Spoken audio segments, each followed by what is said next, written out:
Good morning everyone. চলো দেখো, রেশনটা ছুটে নিয়ে আইলাম, তো সকাল সকাল চালটা ঝাড়বো এখন, আর তারপর রান্না করব। এই দেখো, আমের একটা আচার বানাইলাম, তো কীরকম হলো বন্ধুরা একটু জানাইবা। আর কালকে ভিডিও ছাড়তে পারছি না, কারণ কালকে মোবাইলে নেট ছিল না।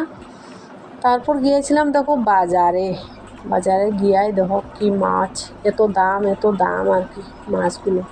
তারপর সবজি তো দাম, কি করব, তো আনলাম 1 কেজি মাছ আনলাম, তো নিয়ে আইলাম। আইতে সময় দেখো কত সুন্দর সবজি, তাজা তাজা, কত দাম আর কি, তা কই আলাম নাই বন্ধুরা। তারপর আইয়া রান্না করলাম। আর সবাই তো আশা করি ভালোই আছে বন্ধুরা। সবিতার ফ্যামিলি ব্লগে সবাইকে অসংখ্য ধন্যবাদ এবং অনেক ভালোবাসা রইল।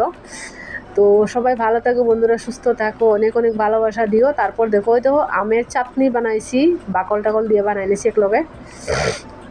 আজকে দেখো সব কিছু ধোয়াধুয়ি করলাম, কাপড়টা ধোয়াধুয়ি করিয়াই যে বিছনাগুলো ধোয়াধুয়ি করিয়া কাপড়টি শুকনা এখানে রাখছি, এখন গুছাইবে। চুলাটাও পরিষ্কার করছি। তো সবাইকে শুভ সন্ধ্যার শুভেচ্ছা বন্ধুরা। সবাই ভালো থাকো, সুস্থ থাকো, আর অনেক অনেক ভালোবাসা দিও। পাশে থাকলে পাশে পাওয়া যায়, তো সেটাই হচ্ছে শুভ সন্ধ্যার শুভেচ্ছা। কালকে আবার দেখা হবে, টাটা।